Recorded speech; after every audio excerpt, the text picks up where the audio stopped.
Noc. Tobě. Mně říkají, jak zaproudila.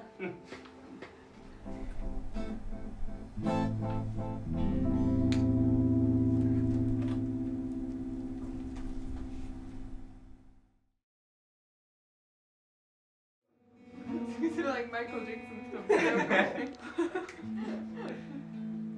Vzniklo to vlastne tak, že som potrebovala nejakú zámienku, ako pokračovať v Erasme, aby mi to pedagógovia vlastne povolili. Tak som na nich vybehla s týmto návrhom, že vlastne si napíšem vlastný text a zariadím si všetky veci okolo toho a vytvorím si inscenáciu. Prečítali si text, súhlasili a tak som mohla zostať na Erasme, takže splnilo to účel.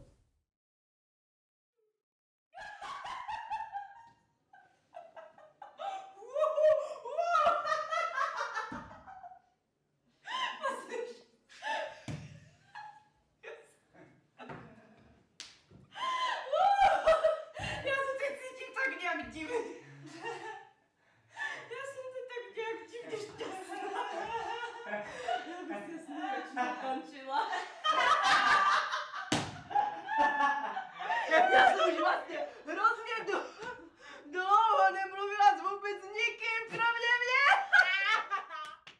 Námet vznikol na základe toho, že na JAMU bola vyhlásená súťaž Havlovské aktovky, kde bola vlastne zadaná téma Výrok Václava Havla. A na základe toho ja som si vymyslela nejaký svoj príbeh základný.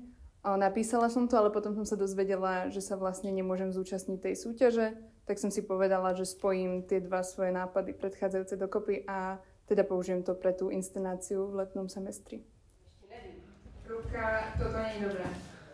To som ale rodila asi mimochodne, nie. Jo. Len som mala ten pocit, že to nefunguje a preto som to potrebovala tú stopku znovu.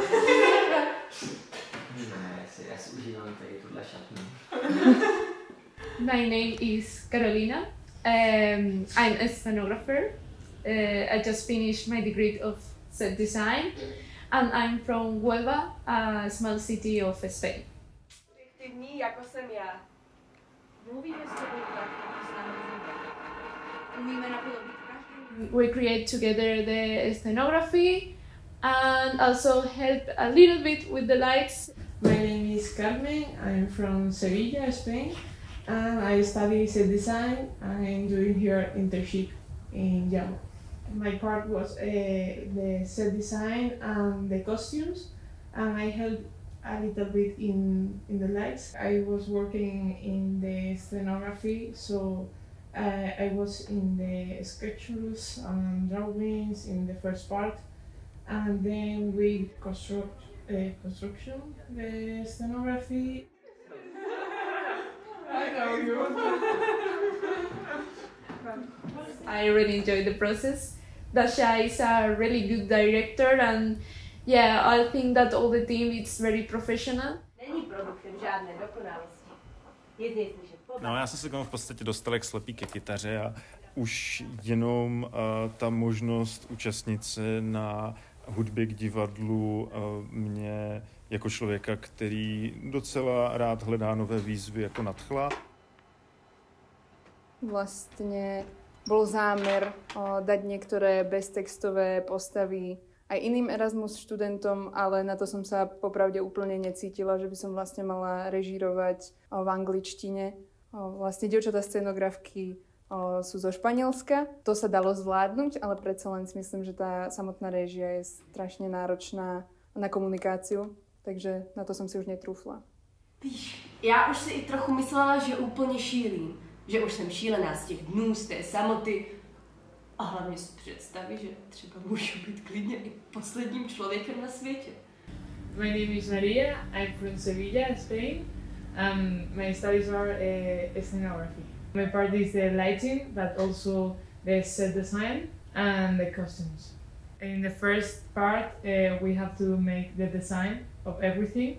So we have to create, take some reference, and was a long process. And later we have to do some costumes. We take them from the studio and we make some changes. Předposlední člověk byl zabit před 387. Ne, nebyl zabit. Pozor, slova, utekl někam pryč a přebyl. Myslím si, že každá takováhle příležitost je skvělý způsob, jak poznat nové lidi a nějak se umělecky vyžít a předat něco světu, dalo by se říct asi. Slyšet ten zdroj a tak dále, jo? Pár takových věcí musí být slyšet. To je běžná řeč a pak je něco, co je ten významově dramatický text a to je jedna z nich, ten zdroj. Jako, jo. Dokonalá existence. Tak dokonalá, že nepotřebuje nikam směřovat. Jen tak si existuje. Jen tak je. Bytost, která není ani kousíčkem hmoty svého já, připoutaná ke světu.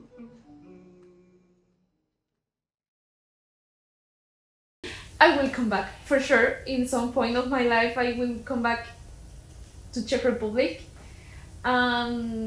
It's an experience that I recommend to everyone who wants to try it. It's really cool for me work in different projects and the theater. I spent a really good time here in Brno. Are you excited going home? Well, yes, no, I don't know, because I leave tomorrow, and now I have like a mix of emotions in my mind. I want to come back and still improving because it's my thing, it's what I really want to do, but yeah, it's super sad to have to say goodbye to a place that you are really enjoyed. See you soon. Ak to niekto pozeráte, tak prídem na príjmačky veľmi, veľmi skoro, po bakalárskom, ak to zvládnem teda ukončiť. Wow, tak dobrý. To stačí podľa mňa. Výborne, ďakujem.